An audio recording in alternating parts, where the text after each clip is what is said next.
دژەژنترین حکوومەتی دنیا لە کۆمیسیۆنی پێگەیژن وەدەرنرا.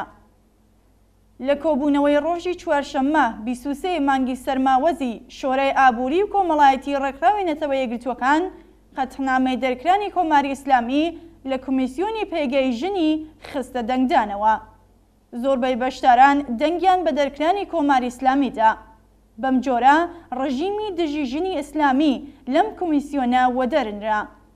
چەند دەوڵەتی ئۆپۆرتۆنیستی وەک ڤێنزوێلا، رووسیا و سووریا کە ڕژیم لە ماوەی ساڵانی ڕابردوودا نەوت و پارەیەکی زۆری وەک ڕەشوە پێداون لە دژی قەتنامەکە دەنگیاندا. 8 دەوڵەت کە لەگەڵ قەتنامەکە دژایەتیان کرد هەموویان لە بواری پێشێلکردنی مافەکانی مرۆڤ و گەندەڵی ئیداریدا لەسەرەوەی جەدوەلی جیهانیدان. گرنگی سیاسی و سمبۆلیکی ئەم دەرکرانە ئابڕووبەرانەیە بۆ ژنان و پیاوانی تێکۆشەر و ناڕازیانی ئێران سەرکەوتن و لە ڕاستیشدا دەستکەوتێک و کارزانەوەی مانگرتن و ناڕزایەتی خەڵکی ئێران و بەتایبەت ژنانە. ئەم دەرکرانە بۆ حکوومەتی ئیسلامیش گورزێکی قورسی سیاسی ئەخلاقیە کە بۆ خەڵکی دنیا دەسەلمێنێ کە سیستمی ئاپارتایدی جنسیەتی ئیسلامی جێگایکی لە دنیای مدرنەدا نییە. دەرکرانی کۆماری ئیسلامی لە کۆمیسیۆنی پێگەیژن نیشانی ئەدات کە ڕێکخراوی نەتەوە یەکگرتووەکان ئەم ناوەندە جیهانیە خۆی چۆن لەگەڵ مافەکانی مرۆڤ و داخوازی زۆرینەی خەڵکی وڵاتانی ئەندام لە ناکۆکیدایە. دەنا چلۆن دەکرێت وڵاتێکی وەک کۆماری ئیسلامی لە کۆمیسیۆنەکانی ژنان، مافی مرۆڤ، مافە دیموکراتیکەکان و ئازادیدا مافی ئەندامبوونی هەبێت. کۆماری ئیسلامی نەک ئەمڕۆ بەڵکو 43 ساڵەکە وڵاتی ئێرانی بە بەرچاوی ڕێکخراوی نەتەوە یەکگرتووەکانەوە کردووەتە زیندانێکی گەورە. بۆ ماوەیەکی دوور و درێژ جەنایەت و پێشێلکرانی ئازادی و مافە سەرەتاییەکانی خەڵکی ئێران بەهۆی بەرژەوەندی ئابووری دەوڵەتەکانەوە نادیدە گیراوە. لەمڕۆدا دەرکرانی کۆماری ئیسلامی لە کۆمیسیۆنی پێگەیژنی سازمانی ملل نیشانی ئەدات کە ئاخێزی شۆڕژگەرانەی خەڵک دەتوانێت ئەم ملاحەزاتە سەوداگەرانەیە تێک بشکێنێت. دەرکرانی کۆماری ئیسلامی لە کۆمیسیۆنی پێگەیژن یەکەم هەنگاوی دەرکرانی نیزامی کۆنەپەرست دژیژن منداڵ کوژە لە سەرجەم ڕێکخرا و ناوەندە نێونەتەوەیەکان. حکوومەتێک کە سەرکوت لە نێوخۆدا و تیرۆریزم لە دەرەوەی وڵات سیاسەتی سەرەکیەتی دەبێ وەک ئافریقای باشووری پێشوو لە ئاپارتایددا بایکوت و گەماروی بەرینی بخرێتە سەر. داخوازی خەڵکی ناڕازی و ستەمدیتوی ئێران داخستنی سەرجەم باڵوێزخانە و کولسوورگەریەکانی کۆماری ئیسلامیە لە دەرەوەی وڵات.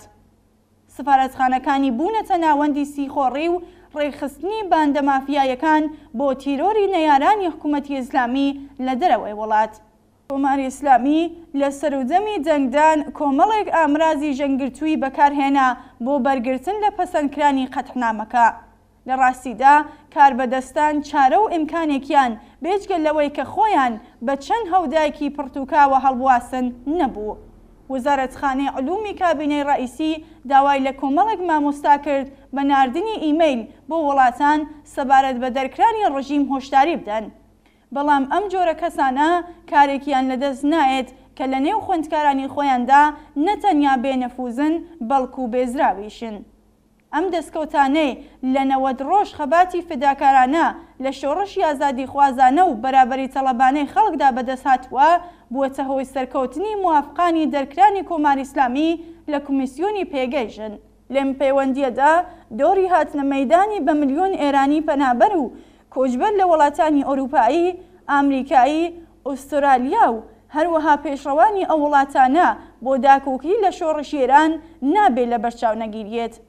ئەم جەماوەرە ملیۆنیە کە زۆربەیان لە بەرهەمهێنانی کاڵە و خزمەتگوزاریدا دۆریان هەیە دەتوانن بە دەنگیان لەسەر چارەنووسی هەندێک لێ سیاسەتمەداران کاریگەریان هەبێت. ڕاستیەکەی ئەوەیە کە شۆڕشی بەهێز و شکۆداری ژنجیان ئازادی گەلێک سەرکەوتنی لە ماوەی تەمەنی کورتی خۆیدا دەستەبەر کردووە.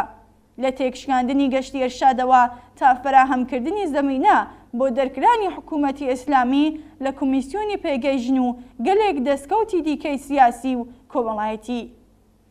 یەکیەتی ئێدامەکاری و بەشداری هەرچی بەریندری بە ملیۆن کەس لە خەڵکی ناڕازی دەتوانێت بوار خۆشکەری دەرکرانی کۆماری ئیسلامی بێت لە ڕێکخراوی نەتەوە یەکگرتووەکان و باقی ناوەندە جیهانیەکانی دیکە. ئەم سەرکەوتنە شکۆدارانە کاتی ڕۆخانی حکوومەتی ئیسلامی نزیکتر دەکاتەوە.